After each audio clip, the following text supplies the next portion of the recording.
Hello friends, welcome to royal study. दोस्तों, आज के स्टूडियो में मध्य प्रदेश जेल प्रहरी स्पेशल पार्ट 2 लेकर आए। इससे पहले पार्ट 1 आपको दे चुके हैं, जिसकी लिंक आपको नीचे डिस्क्रिप्शन में मिल जाएगी या फिर ऊपर आई बटन पर भी मिल जाएगी।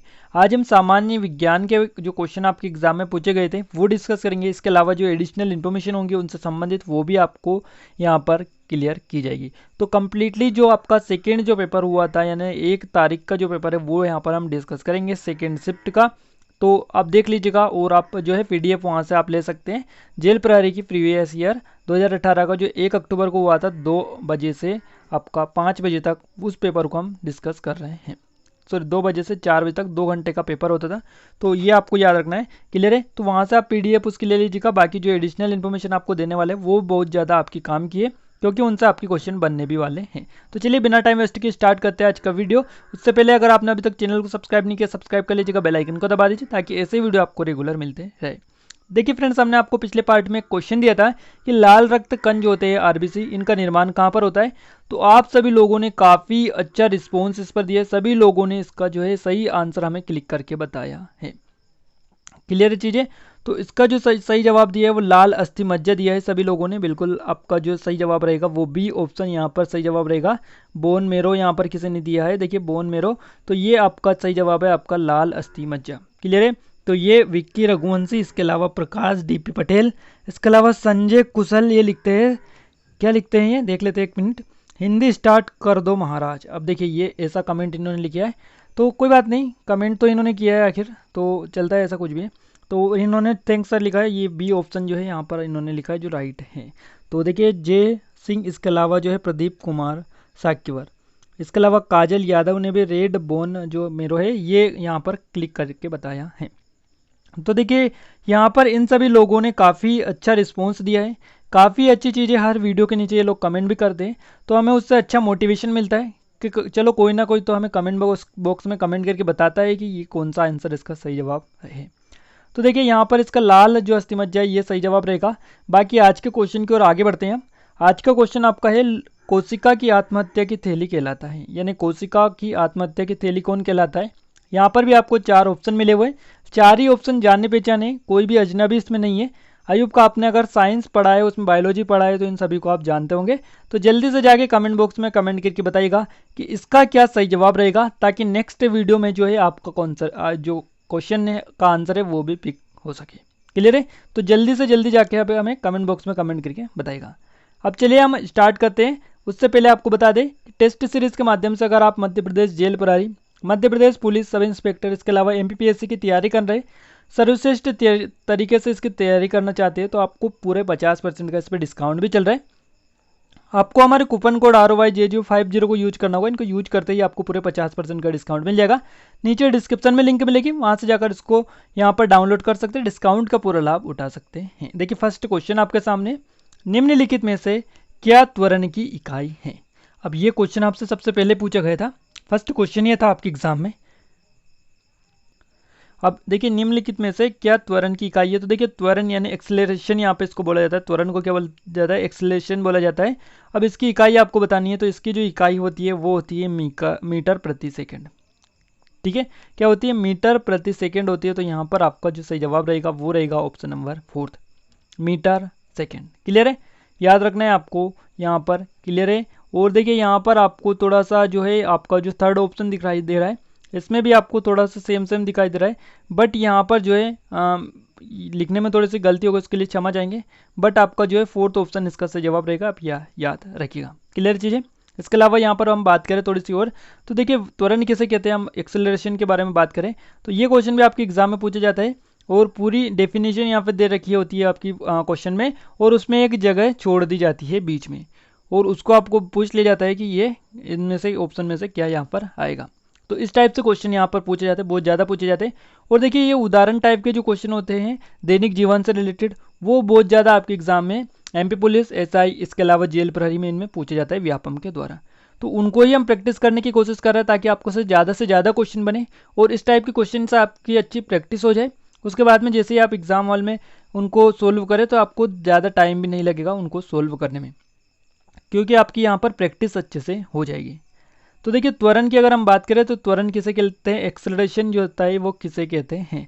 तो देखिए किसी वस्तु के वेग में जो परिवर्तन होता है, तो परिवर्तन की जो दर होती है उसको हम त्वरण बोलते हैं। यानी किसी वस्तु के वेग में परिवर्तन की जो दर होती है उसको त्वरण बोला जाता है। याद रखिएगा, नोट डाउन कर लीजिएगा। सबसे आसान परिभाषा आपको बता रहे हैं, किसी वस्तु के वेग में परिवर्तन की दर को क्या कहते हैं, ये क्वेश्चन आपसे बन सकता है। त्वरण कहते हैं। तो त्वरण किसे कहते हैं, तो किसी वस्तु के वेग में परिवर्तन की दर को कहते हैं। दोनों टाइप से आपके क्वेश्चन बन सकते हैं, ठीक है। तो ये दो क्वेश्चन तो यहाँ से आपके रेडी हो गए, और तीसरा जो क्वेश्चन आपका बना है वो यहाँ से ये इस क्वेश्चन से रेडी हो गया है। इसका मात्रक आपको बता ही चुके हैं, मीटर प्रति सेकेंड होता है। और ये किस प्रकार की राशि है, तो ये भी आपसे पूछ लिया जाता है कि त्वरण जो होता है ये किस प्रकार की राशि है, तो ये जो है सदिश राशि के अंतर्गत आती है। तो ये भी आप नोट डाउन कर लीजिएगा। चलिए आगे बढ़ते हैं। हड्डी एक मांसपेशी से किसके द्वारा जुड़ी होती है, मोस्ट आईएमपी क्वेश्चन है। स्टार इसके सामने जरूर से लगा दीजिएगा, क्योंकि यहाँ पर हड्डी यानी बोन से रिलेटेड यानी मानव जो शरीर होता है इससे रिलेटेड 2 से 3 क्वेश्चन आपके एग्जाम में एक पेपर में देखने को मिलता है। इसलिए इस टॉपिक को तो आपको जरूर से क्लियर करना होगा पूरा। और अगर आप स्पेशली मानव शरीर के ऊपर वीडियोज चाहते हैं, उनके टॉप क्वेश्चन 50 या 100 क्वेश्चन का वीडियो, तो उसके लिए आप हमें नीचे कमेंट बॉक्स में कमेंट करके बता सकते हैं। जितने भी एमपी की व्यापम की एग्जाम में कोई से भी एग्जाम में हड्डी से रिलेटेड क्वेश्चन आए हैं व्यापम में, तो वो हम आपको पूरा करवा देंगे। जो जितने भी क्वेश्चन हैं वहाँ से आपके क्लियर हो जाएंगे, उनसे रिलेटेड एक्स्ट्रा फैक्ट भी आपको बता देंगे, ताकि वहाँ से कोई भी क्वेश्चन आपका बाहर ना जाए। और व्यापम अक्सर जो है क्वेश्चन रिपीट करता रहता है साइंस में, वैसे जीके में भी करता है, बट जीके के मुकाबले जो साइंस में क्वेश्चन है ज़्यादा रिपीट होते हैं। तो देखिए हड्डी एक मांसपेशी से किसके द्वारा जुड़ी होती है, तो ये जो जुड़ी होती है, ये इसका जो सही जवाब रहेगा वो रहेगा यहाँ पर टेंडन। क्लियर है, फर्स्ट ऑप्शन इसका सही जवाब रहेगा। इसको हिंदी में कंडरा बोलते हैं, आपको याद रखना है हिंदी नाम भी, क्योंकि कभी कभी हिंदी नाम ही आपको जो है कन्फ्यूज़न कर सकता है, इसलिए आपके लिए कन्फ्यूज़न क्रिएट कर सकता है, ये आपको ध्यान रखना चाहिए। इसलिए इनका हिंदी नाम भी आपको जरूर से याद रखना चाहिए। बाकी इंग्लिश तो आपके लिए कंपलसरी यहाँ पर रहती है। तो हड्डी एक मांसपेशी से किसके द्वारा जुड़ी होती है, कंडरा टेंडन के द्वारा जुड़ी होती है।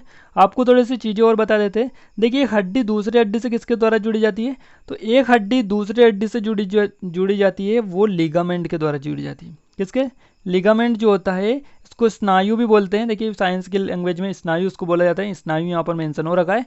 तो लिगामेंट को जो है स्नायु भी बोला जाता है, जिसमें आपको कंफ्यूज नहीं होना है। क्लियर है, एक हड्डी दूसरी हड्डी से जब भी जुड़ती है तो उसमें लिगामेंट जो ऊतक होता है उसके द्वारा वो जुड़ी होती है।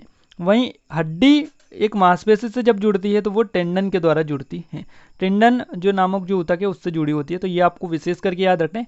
हड्डी और हड्डी आपको जब जुड़ी मिलेगी तो उसमें आपका लिगामेंट आएगा, और हड्डी और मांसपेशी आएगी तो उसमें आपका टेंडन मिलेगा। विशेष करके याद रखिएगा। और आपको पता होना चाहिए कि हड्डियाँ जो मुख्य किस प्रकार से किससे मिलकर बनती है, तो हड्डियाँ जो होती है वो कैल्शियम इसके अलावा फास्फोरस से मिलकर बनती हैं। तो यहाँ पर कैल्शियम और फास्फोरस से जो मिलकर हड्डियों का निर्माण होता है, ये आपको याद रखना है। नेक्स्ट क्वेश्चन है, नीचे उल्लेखित सूची में विषाणु जनित रोग की पहचान करें। अब देखिए इनमें से आपको यहाँ पर 5 जो रोग है वो दे रखे हैं, तो इनमें से आपको पहचानना है कि विषाणु जनित रोग कौन कौन से हैं।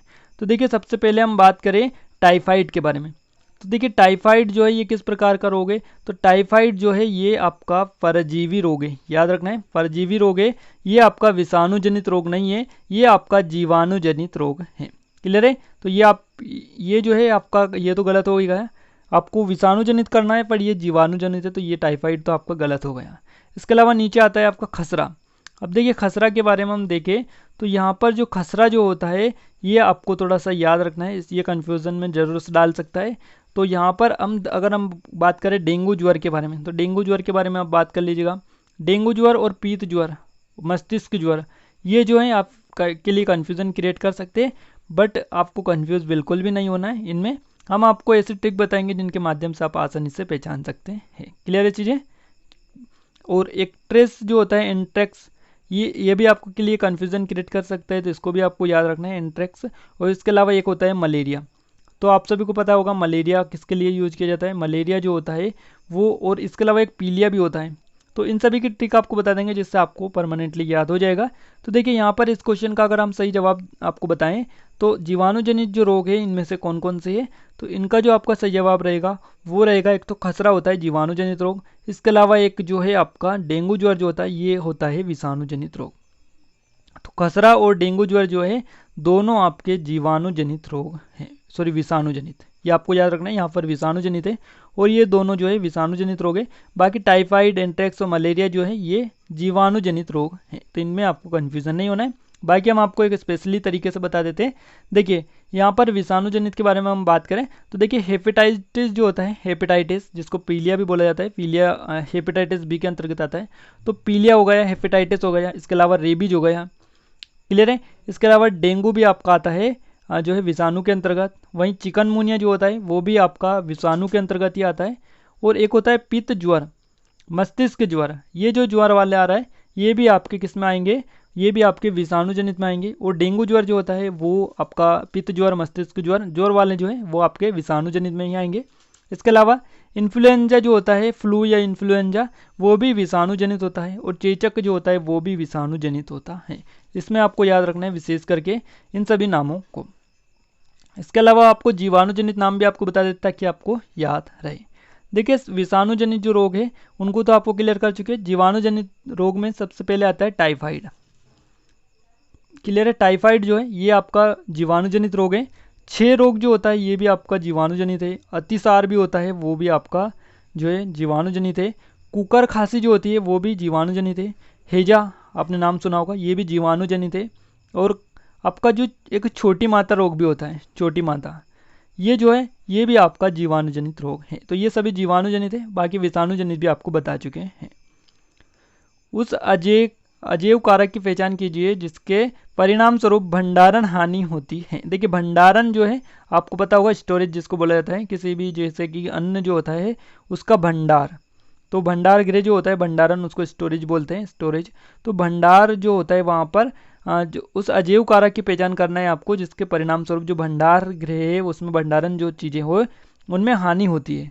तो उसका आपको क्लिक करना है कि किस चीज़ से उसको हानि होती है। जैसे गेहूं आप मान लीजिएगा 1 मिनट के लिए कि जो है भंडार गृह में गेहूं रखे हुए हैं और इनमें से जो है किस अजैव कारक के कारण इनको हानि पहुंचेगी, तो ऐसा आप मान लीजिएगा। और यहाँ पर आपको दे रखे बैक्टीरिया, कृंतक, नमी और दीमक। तो यहाँ पर आपका जो सही जवाब रहेगा वो क्या रहेगा होने वाला है। तो देखिए यहाँ पर बैक्टीरिया से इसका कुछ नहीं होगा, कृंतक, और इसके अलावा सबसे यहाँ पर जो IMP जो क्वेश्चन का आंसर रहेगा वो यहाँ पर नमी रहेगा। देखिए और कुछ खराब करे ना करे, बल्कि जो नमी अगर एक बार लग गई तो ये बिल्कुल से इसको खराब कर सकती है। तो यहाँ पर भंडारण की हानि होती है, नमी इसका जो है सही जवाब आपका रहेगा। ऐसे आपको क्वेश्चन को क्लिक करना ताकि आप आसानी से समझ भी सकें। अनिल जब 12 वर्ष का था तब उसका कद 150.7 सेंटीमीटर था। वर्तमान में उसका कद 165.3 सेंटीमीटर है। अनिल के कद में आया अंतर निम्न है। देखिए कितना हलवा क्वेश्चन आपके लिए निकल कर आ रहा है। इसको तो आप मुश्किल से 2 सेकंड में या फिर 5 सेकंड में जो है सोल्व कर सकते हैं। इतना ज़्यादा ये नहीं है डीपली कि क्वेश्चन को काफ़ी आपके लिए हाई लेवल का क्वेश्चन निकल कर आ रहा है। आपको क्या करना है, आपको बस ये करना है कि यहाँ पर जो पहले उसकी जो है हाइट दे रखी है उस हाइट को, और ये यहाँ पर जो अब हाइट दे रखी है इस हाइट में से पहले वाली हाइट को यहाँ पर माइनस कर देना है। जो भी आपके लिए अंतर आएगा वो आपका आंसर रहेगा। बिल्कुल हलवा क्वेश्चन है, बिल्कुल कुछ नहीं रखा है, आसानी से मुश्किल से 5 सेकेंड आपको लगेंगे इसको सोल्व करने में। इसका सही जवाब आपका रहेगा 14.6 सेंटीमीटर। क्लियर है चीज़ें, बिल्कुल आपको ऐसे ही सोल्व करने हैं इन क्वेश्चन को। अगला क्वेश्चन आ रहा है, रिक्त स्थान की उपस्थिति के कारण झींगा और तिल्लियाँ यानी तितलियाँ एक ही जो है फाइलम से संबंधित हैं। तो देखिए झींगा और तितलियाँ जो होती हैं वो यहाँ पर जो है आपके ये जो है जॉइंट इनके लेग्स जो होती हैं यानी संगीत जो पैर होते हैं उसके कारण जो है यहाँ पर एक ही फाइलम से संबंधित ये होती है। तो संगीत पैर यानी ज्वाइंट पैरों से संबंधित ये होता है। देखिए यहाँ पर हम फाइलम के बारे में थोड़ा सा डिस्कस कर लेते हैं। फाइलम एक्चुअली में होता क्या है, फाइलम जो है जैव वैज्ञानिक वर्गीकरण में जीवों के वर्गीकरण की एक श्रेणी इसको रखा गया है। और आधुनिक जीव वैज्ञानिक वर्गीकरण में जो श्रेणी है वर्ग क्लासों के ऊपर और जगत जो होते हैं किंगडम जगत उनके नीचे आता है। और ये संघ जो है बहुत से वर्ग होते हैं और बहुत से जो संघ होते हैं उनमें एक जैव वैज्ञानिक संगठित जगत होता है। तो ऐसे ही इनको जो है फाइलम की श्रेणी में रखा जाता है। वाष्पीकरण की दर निम्नलिखित में से किस कारक पर निर्भर नहीं करती है। तो आपको बताना है इनमें से किस कारक पर वाष्पीकरण की जो दर है वो निर्भर नहीं करती है। इसका सही जवाब रहेगा द्रव्य का रंग यानी colour of the liquid. Liquid का जो कलर होता है उसके ऊपर कोई डिपेंड नहीं करता है। Does not depend on which of the following factors. तो यहाँ पर आपका जो वाष्पीकरण होता है वो आपका द्रव्य का रंग जो होता है इस कारक पर निर्भर नहीं करता है, ये आपको याद रखना है। बाकी पवन वेग, अनावृत तल क्षेत्रफल, वायु की आर्द्रता यानी ह्यूमिडिटी ऑफ द एयर, तो ऐसी चीज़ों पर ये जो है आपका निर्भर करता है। बाकी द्रव्य का जो रंग होता है उससे उसको कोई भी इफेक्ट नहीं पड़ता है। वाष्पीकरण के बारे में थोड़ा सा अगर हम आपको बताएं तो देखिए वाष्पीकरण किसको बोला जाता है, ये आपको सबसे आसान भाषा में बता देते हैं। वाष्पीकरण किसे कहते हैं? देखिए वहाँ प्रक्रिया जिसके द्वारा जल जो होता है गैस अवस्था में परिवर्तित हो जाता है। क्या होता है? जल जो होता है गैस अवस्था में परिवर्तित हो जाता है, उसको वाष्पीकरण बोलते हैं। तो वायु का आपको समझ में आ गया हो, जब अत्यधिक जो है गर्मी होती है, उसके अलावा समुद्र में से जो जल ऊपर जाता है यानी भाप बनकर जो ऊपर जाता है उसको ही हम वाष्पीकरण बोलते हैं, जैसे कि आप समझ गए होंगे। जब जो है जल गैस की अवस्था में परिवर्तन होता है तो उसको हम वाष्पीकरण बोलते हैं। और वाष्पीकरण की जो प्रक्रिया है उष्णांक अवस्था को छोड़कर प्रत्येक तापमान, स्थान व समय में होती है, ये आपको याद रखना है। और वाष्पीकरण की जो दर है कई कारकों पर निर्भर भी करती है, उनमें से आपको बता चुके पवन वेग, अनावृत तल क्षेत्रफल, वायु की आर्द्रता, बाकी द्रव्य का रंग पर निर्भर नहीं करती है। कंपन का आयाम रिक्त स्थान होता है। देखिए कंपन का जो आयाम होता है ये क्या होता है, तो ये जो है मध्यम स्थिति से अधिकतम विस्थापन, क्या होता है? मध्यम स्थिति से अधिकतम विस्थापन। इसका सही जवाब रहेगा ऑप्शन नंबर फर्स्ट, याद रखना है। कंपन का जो आयाम होता है वो मध्यम स्थिति से अधिकतम विस्थापन होता है। क्लियर है? आपको बताते हैं कंपन आखिर होता क्या है। देखिए कोई आवर्ती फलन अपने पूर्ण आवर्तकाल में जितना अधिकतम फिर जितना न्यूनतम यानी उच्चिष्ट और निचिष्ट, निम्निष्ट जिसको बोला जाता है, जैसे ऊपर गया और फुल ऊपर गया फिर नीचे आया फुल, तो ऐसे जो करता है उसको आयाम बोलते हैं। आप सभी को पता होगा, आयुब का आपने पढ़ा होगा। कोई आवृत्ति फलन अपने पूर्ण आवर्तकाल में जितना अधिकतम परिवर्तन होता है उसे प्राय जितना अधिकतम बोला जाता है, जितना अधिकतम परिवर्तन होता है उसे हम आयाम बोलते हैं, एम्पलीट्यूड बोलते हैं, याद आपको रखना है। इसके अलावा एक और इसको बोला जाता है, इसके अलावा जो है यहाँ पर परिवर्ती फलनों में के उच्चिष्ट और निम्निष्ट के अंतर में जो परिणाम में जो अंतर आता है उसको हम आयाम बोलते हैं। तो ये आपको याद रखना है, इसको हम जो है एम्पलीट्यूड बोलते हैं। क्लियर? नाम आपको याद रखना है। आगे बढ़ते हैं अगली क्वेश्चन की ओर। जब एक चींटी काटती है तो त्वचा में किस अम्ल को अंतक्षिप्त करती है? ये आपका सही जवाब रहेगा फॉर्मिक अम्ल। फॉर्मिक अम्ल सही जवाब इसका रहेगा, फॉर्मिक एसिड, याद रखना। थर्ड ऑप्शन इसका सही जवाब आपका हो जाता है। अब देखिए फॉर्मिक जो अम्ल होता है ये कार्बनिक यौगिक ये होता है, ये जो है लाल चींटियों में पाया जाता है। इसके अलावा शहद की जो मक्खियाँ होती है, मधुमक्खी जिसको बोला जाता है, उनमें पाया जाता है। इसके अलावा बिच्छू के जो डंक होता है उसमें भी इसको ये पाया जाता है, और बर्रों के जो डंक होते हैं उनमें भी ये पाया जाता है। इन सभी के डंकों में या फिर लाल चींटियाँ, शहद की मक्खियाँ, इनमें पाया जाता है। और इन कीटों के काटने पर जो है या फिर ये जो काटने वाले वो काटते हैं और जो डंक मारने वाले होते हैं वो डंक मारते हैं। अब इन पर थोड़ा सा अम्ल शरीर के अंग पर जो है प्रविष्ट हो जाता है, जिससे वह स्थान जो है फूल जाता है या फिर उसको सूजन वहाँ पर आ जाती है, जैसा कि हम बोलते हैं, और वहाँ पर दर्द भी वो स्थान जो है करने लगता है। तो ये प्रक्रिया होती है फॉर्मिक अम्ल की।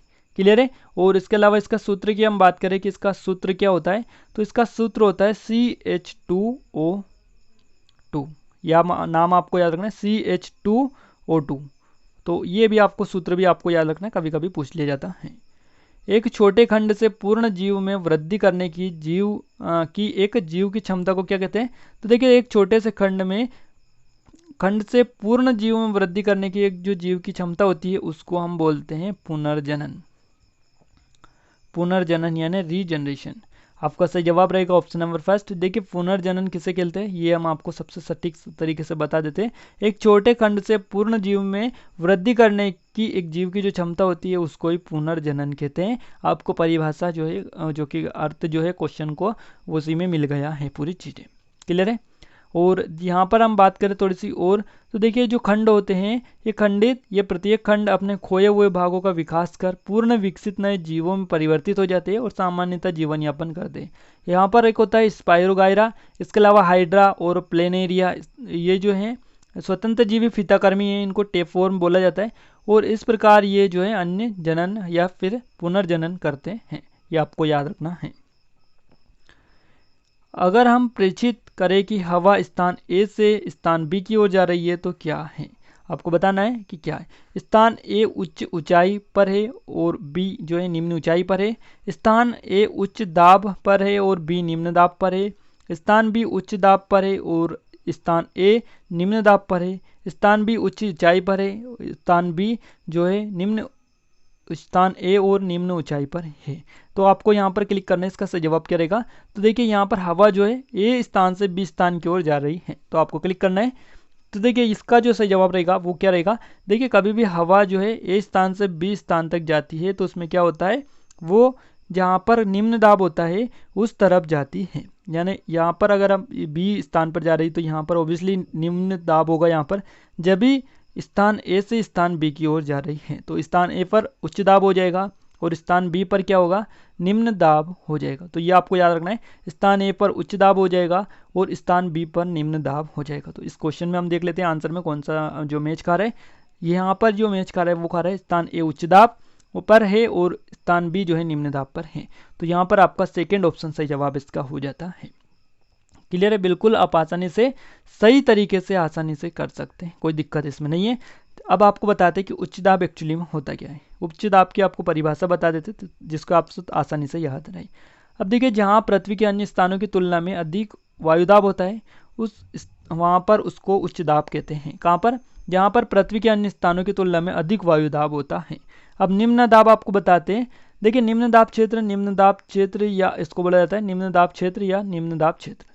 कम दाब भी इसको बोला जाता है। देखिए कम दाब का क्षेत्र उस जगह को कहते हैं जहां वायुमंडल का दाब आसपास के क्षेत्र से कम हो जाता है। यानी अगल बगल के जो क्षेत्र है उससे यहाँ का जो क्षेत्र दाब है वो कम हो जाता है, तो वहाँ पर निम्न दाब क्षेत्र उस स्थान को बोला जाता है।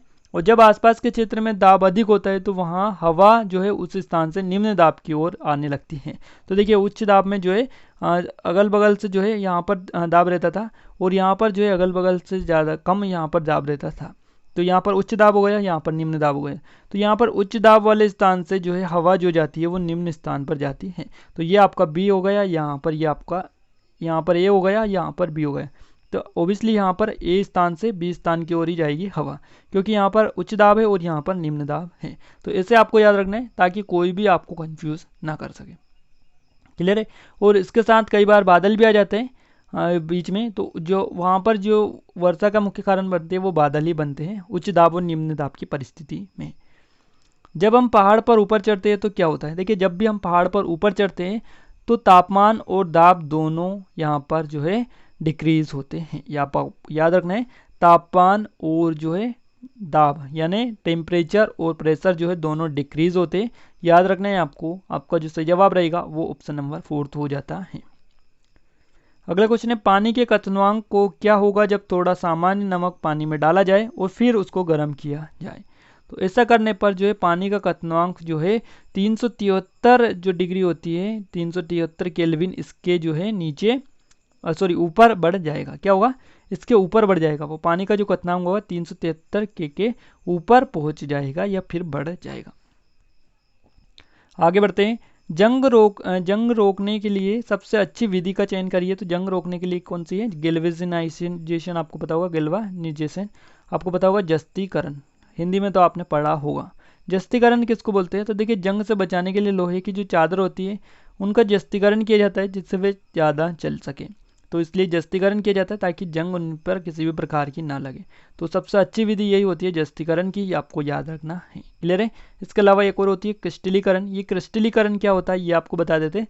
जब किसी द्रव में बहुत अधिक मात्रा में ठोस पदार्थ घुला हुआ रहता है और सांद्र विलयन बनता है, तो इस सांद्र विलयन में से ठोस पदार्थ और द्रव्य को अलग करने के लिए जिस विधि को काम में लिया जाता है उसे हम क्रिस्टलीकरण कहते हैं। आपको याद रखना है। शकरकंद एक भूमिगत संरचना है जो भोजन को संग्रहित करती है। और इस पौधे में भोजन कहाँ पर तैयार किया जाता है। तो यहाँ पर जो है इस पौधे में जो भोजन संग्रहित किया जाता है वो पौधे के पत्ते में किया जाता है, लीव्स में किया जाता है। आपको याद रखना है, फर्स्ट ऑप्शन इसका सही जवाब आपका हो जाता है। समतल दर्पण बनता है। देखिए समतल दर्पण बनता है तो समतल दर्पण में क्या बनता है, तो समतल दर्पण में जो है वस्तु का जो प्रतिबिंब बनता है वो यहाँ पर वस्तु का प्रतिबिंब सीधा प्रतिबिंब यहाँ पर बनेगा, वस्तु का एक सीधा प्रतिबिंब बनेगा। ये आपको याद रखना है, वस्तु का एक सीधा प्रतिबिंब बनेगा। आपका जो है फोर्थ ऑप्शन सही जवाब रहेगा, वस्तु का एक सीधा प्रतिबिंब इसमें बनता है समतल दर्पण में। इसके अलावा देखिए दर्पण जो होते हैं ऐसे प्रकाशीय तल होते हैं, ऑप्टिकल सरफेस होते हैं, जो प्रकाश की किरणों के परावर्तन यानी रिफ्लेक्शन के द्वारा या तो प्रकाश पुंज को प्रत्यावर्तित कर देते हैं या उसे एक बिंदु पर अभिसृत यानी कन्वर्ज करके बिंब यानी इमेज का निर्माण वो करते हैं। तो ये आपको याद रखना है। इसके अलावा प्रकाशीय यंत्रों के विशेषकर ज्योति से संबंधित यंत्रों के निर्माण में दर्पणों की अत्यंत महत्वपूर्ण सहायता प्रदान इसमें की जाती है। निम्नलिखित में से कौन सा सम न्यूट्रॉनिक्स का सही सेट है, आपको क्लिक करना है। इसका जो सही जवाब रहेगा वो रहेगा 16/4 C एंड 16/8 O। ये आपको याद रखना है, फोर्थ ऑप्शन इसका सही जवाब रहेगा। निम्नलिखित में से कौन सी एक अकेंद्री कोशिका है, तो अकेंद्र की कोशिका जो आपको बताना है, इसका जो सही जवाब रहेगा वो रहेगा यहाँ पर मानव की लाल रक्त कोशिका। यहाँ पर ह्यूमन रेड ब्लड जो सेल्स होती है उसमें केंद्रक आपका नहीं पाया जाता, अकेंद्री कोशिका ये होती है, आपको याद रखना है अकेंद्र की कोशिका। क्लियर है, तो यहाँ पर कोई भी केंद्रक नहीं पाया जाता है मानव लाल रक्त कोशिकाओं में, ये आपको याद रखना है। फोर्थ ऑप्शन आपका सही जवाब रहेगा। देखिए लाल रक्त कोशिकाओं जो होती है सबसे प्रमुख कोशिका इसको माना जाता है, रक्त की सबसे प्रमुख कोशिका ये होती है ब्लड की, और संख्या में सबसे बड़ी भी ये होती है। इसके अलावा पूरे जो जितना भी ब्लड होता है शरीर में या रुधिर होता है उसका 40% भाग ये होती है लाल रक्त कोशिकाएं, ये आपको याद रखना है। और ये जो है रीढ़धारी जो जंतु होते हैं उनके श्वसन अंगों में से ऑक्सीजन लेकर उसके शरीर के अंगों की कोशिकाओं तक पहुंचाने का सबसे सहज और व्याप्त माध्यम ये है। इसके अलावा इस कोशिकाओं में केंद्रक नहीं होता है, इसलिए इसको अकेंद्र की कोशिका कहते हैं, क्योंकि केंद्रक इसमें नहीं पाए जाते हैं। इसकी औसतन जो आयु होती है 120 डेज की होती है। अब बात करें इसकी खोज किसने की थी, तो लेकिन लाल रक्त कोशिका जो होती है रेड ब्लड सेल्स, इसकी जो खोज की थी वो यहाँ पर की थी एंटोनी वान ल्यूवेनहॉक ने। क्लियर है, और मानव शरीर की सबसे छोटी कोशिका आपसे पूछ ली जाती है तो उसको बोला जाता है RBC। क्लियर है, RBC को माना जाता है यानी लाल रक्त कणिकाएं। और यहाँ पर अगर बात की जाए लाल रक्त कणिकाओं की, तो इसमें जो है कौन सा प्रोटीन नहीं मिलता है, तो इसमें जो है हीमोग्लोबिन जो होता है ये आपका प्रोटीन इसमें पाया जाता है। तो ये सारी चीज़ें आपको याद भी रखनी है RBC के बारे में। देखिए अगला जो क्वेश्चन आ रहा है काफ़ी IMP आपके लिए। यहाँ पर यूरेनियम 238 के 1022 परमाणुओं का मिलीग्राम में द्रव्यमान परिकलित कीजिए। आपको बताना है यूरेनियम 238 के बारे में। तो देखिए इसका जो सही जवाब रहेगा वो यहाँ पर रहेगा 3952 मिलीग्राम। क्या रहेगा, 3952 मिलीग्राम आपका सेकेंड ऑप्शन जो है सही जवाब रहेगा। नेक्स्ट क्वेश्चन आता है, दो समान पात्रों A और B में 75 डिग्री के बराबर मात्रा में गर्म पानी है। B की बाहरी सतह को काले रंग से और A की बाहरी सतह को काले रंग से और B की बाहरी सतह को सफ़ेद रंग से पेंट किए गए। 10 मिनट के बाद यदि तापमान 55 डिग्री सेल्सियस पाया गया तो B का तापमान क्या होगा। तो यहाँ पर आपको बताना है 10 मिनट बाद A का जो तापमान है 55 डिग्री सेल्सियस पाया गया है तो B का आपको तापमान बताना है। तो देखिए B का जो तापमान रहेगा वो 55 डिग्री सेल्सियस से अधिक हो जाएगा। तो यहाँ पर आपका C ऑप्शन जो है सही जवाब इसमें हो जाता है। तो देखिए यहाँ पर हमने टॉप 20 क्वेश्चन डिस्कस किए, उनसे रिलेटेड एक्स्ट्रा फैक्ट भी आपको बताएं जिससे आपके ज़्यादा से ज़्यादा क्वेश्चन सोल्व हो पाए, ज़्यादा से ज़्यादा नॉलेज आपको मिल पाए। तो ये वीडियो आपको कैसा लगा कमेंट बॉक्स में कमेंट करके जरूर से बताइएगा। वीडियो अच्छे लगे तो लाइक कर दीजिए, शेयर कर दीजिए, चैनल पर नया है तो सब्सक्राइब करने के साथ साथ बेल आइकन को दबा दीजिए ताकि ऐसे वीडियो आपको रेगुलर मिलते रहे। आज के वीडियो में बस इतना ही, मिलते हैं नेक्स्ट वीडियो में, तब तक लीजिए जय भारत।